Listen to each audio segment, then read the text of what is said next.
Olá a todos. Agora vamos calcular a matriz x e vetor y para ser levada ao Python para darmos continuidade.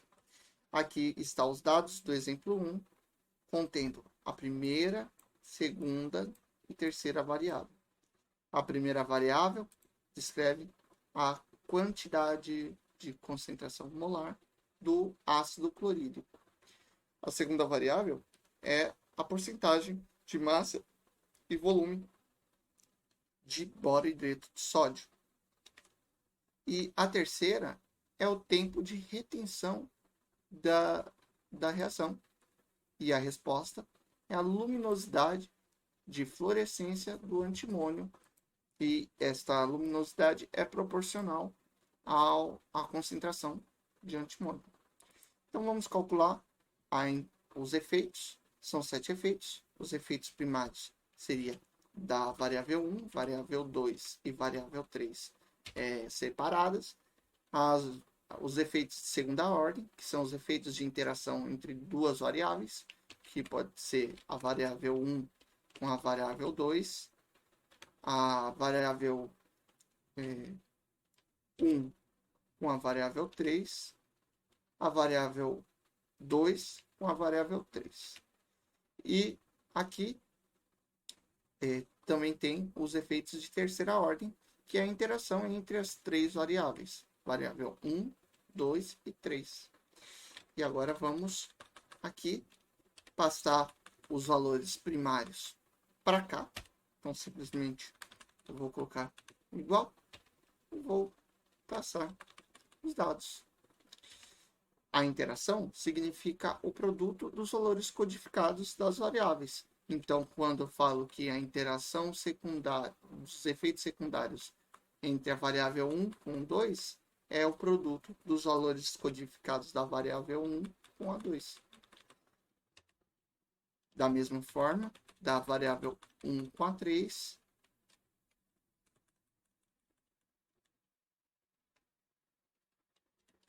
o mesmo se aplica à interação da variável 2 com a 3. E, por fim, a interação entre as três variáveis.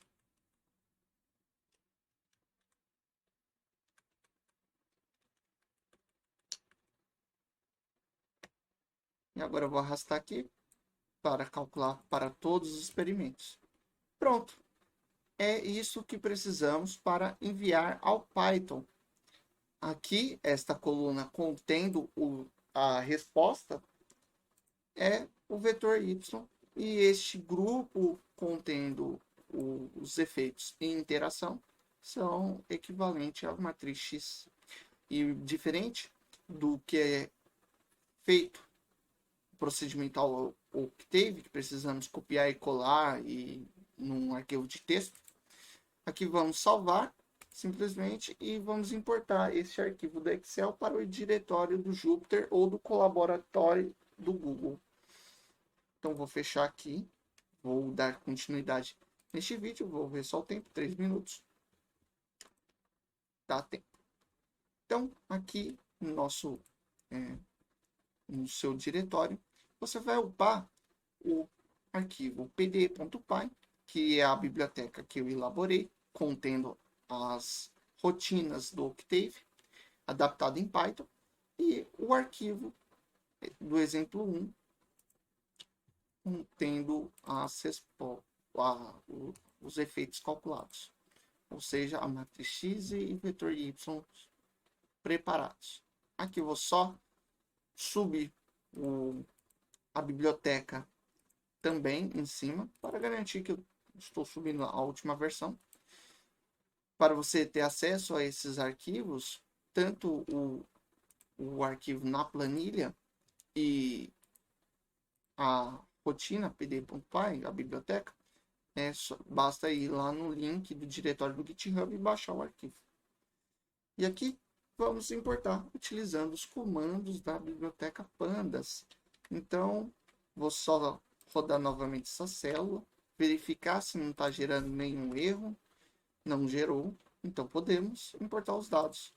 Eu vou salvar na variável 1 o arquivo vou utilizar o método read underscore Excel, que é o responsável por importar os dados dentro de uma string. Eu vou escrever o nome do arquivo. Se você upou um arquivo com um nome diferente, você tem que escrever o nome adequado que você upou no seu diretório.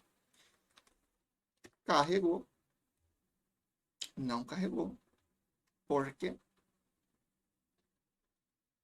Ó, não foi encontrado o arquivo x, exemplo 1, que eu escrevi errado a extensão do arquivo. Tudo foi calculado para mostrar como não se faz. Então, para o exemplo x, vou chamar ela aqui, eu vou selecionar as colunas do DataFrame utilizando o método iloc. Então, eu quero todas as linhas? Não, porque existem os pontos centrais que não me interessam. E aqui, então vou colocar -3, que são as 3 últimas linhas que vão ser recortadas, não vão participar. E se lembra que, como eu mostrei em toda a playlist, o Python, os indexes funcionam a partir do zero e os valores negativos é como se estivesse dando a volta ao relógio. Se você não entendeu, você pode ir numa aula de coleções ou até na última sessão onde eu mostrei mais como importa esses arquivos aqui em pandas ou mostrando mais sobre os índices. Aqui são as colunas. Portanto, existem 7 efeitos. Eu quero dar coluna -7 para frente. Vamos rodar, vamos verificar. Ó, apareceu tudo aqui, tudo normal. Agora precisamos salvar na variável y, o vetor y, no caso, os valores de resposta, excluindo os valores da réplica do ponto central. Então, vou utilizar este comando escrevendo o nome da coluna entre colchetes. Ele vai selecionar os valores somente dessa coluna aqui que eu escrevi. E aqui vou utilizar o método iloc. Se o que eu escrevi aqui dentro, eu estou referindo às linhas. Portanto, eu vou colocar -3, 2 pontos até -3. Então, da linha -3 para trás vai ser adicionados ao vetor. Eu vou chamar o y só para visualizar. Ele realmente escolheu os dados corretos. Vamos verificar. Exatamente. Ele não selecionou os dados do ponto central. E na próxima aula, vamos separar em um vetor os dados de resposta da réplica do ponto central e vamos calcular o erro de um efeito e também o valor de t utilizando a classe auxiliar CP.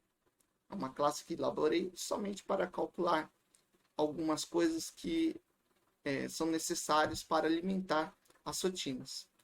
Vai ser um pouco diferente do que é feito na playlist da resolução desses exemplos do tutorial da revista Química Nova, que o Edeni realizou utilizando Octave. Então, é nesse passo que ele calcula o valor de t e o erro de um efeito, ele faz pelo Excel. E aqui vamos fazer pelo Python. Então, eu te vejo na próxima aula.